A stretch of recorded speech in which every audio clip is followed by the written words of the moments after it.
జనా టైమ్స్ మాగలం ప్రజాపక్షం. విజేత కంటి వైద్యశాల డాక్టర్ వి హజరత్ కుమారి గారి సారథ్యంలో ఎన్నో వేల మందికి కంటి చూపు ప్రసాదించి రోగులకు అత్యాధునిక వైద్యాన్ని అందిస్తున్నారు. ఈహెచ్ఎస్ ఆరోగ్యశ్రీ ఇన్సూరెన్స్ కంపెనీ సౌకర్యాలతో పాటు నిరుపేదలకు ప్రతిరోజు ఉదయం వైద్య సేవలు ఉచితంగా అందించబడును. వెంటనే సంప్రదించండి. విజేత కంటి వైద్యశాల, కెనరా బ్యాంక్ పక్కన, బాబు ఐస్ క్రీమ్ ఎదురువీధి, Brindavanam, Nellore. Welcome to Jana times. రా కదలిరా వెంకటగిరి భారీ బహిరంగ సభలో చంద్రబాబు చంచల్ బాబు యాదవ్ మధ్య ఏం జరిగింది?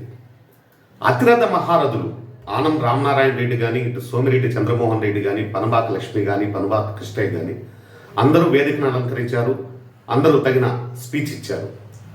కానీ చంచల్ బాబు యాదవ్ గారు ఒక్కసారిగా స్టేజ్ పైకి ఎక్కి చంద్రబాబు నాయుడు గారికి శాల్వా కప్పి ఇటు పుష్పగుచ్చం అందజేయడంతో సభా ప్రాంగణం మొత్తం ఒక్కసారి ఈలలు కేకలతో దద్దరిల్లిపోవడంతో చంద్రబాబు నాయుడు సైతం చంచల్ బాబు యాదవ్ గారికి ఇంత ఫాలోయింగ్ ఉందని చెప్పి ఆశ్చర్యానికి గురైనట్టు మనకు సమాచారం అందింది.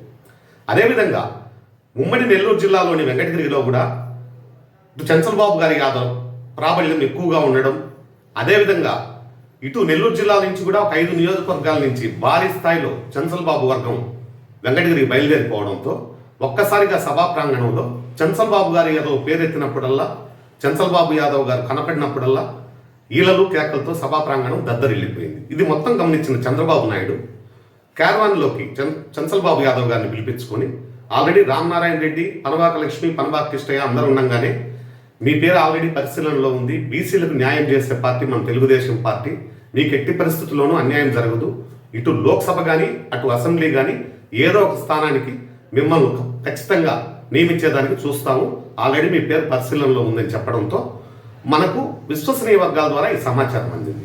తదుపరి చంచల్ బాబు యాదవ్ గారి కిందకు వచ్చిన తర్వాత అది ఎట్ట లీక్ అయింది, అతని అనుచర వర్గానికి తెలియడంతో అక్కడ ఆనందోత్సాహాలు ఒక్కసారిగా వెల్లువెత్తాయి. ఇటు అసెంబ్లీ ఇస్తారా, ఇటు లోక్సభ ఇస్తారా అనేది మటుకు డైమాలో ఉన్నట్టు మనకు సమాచారం అందింది.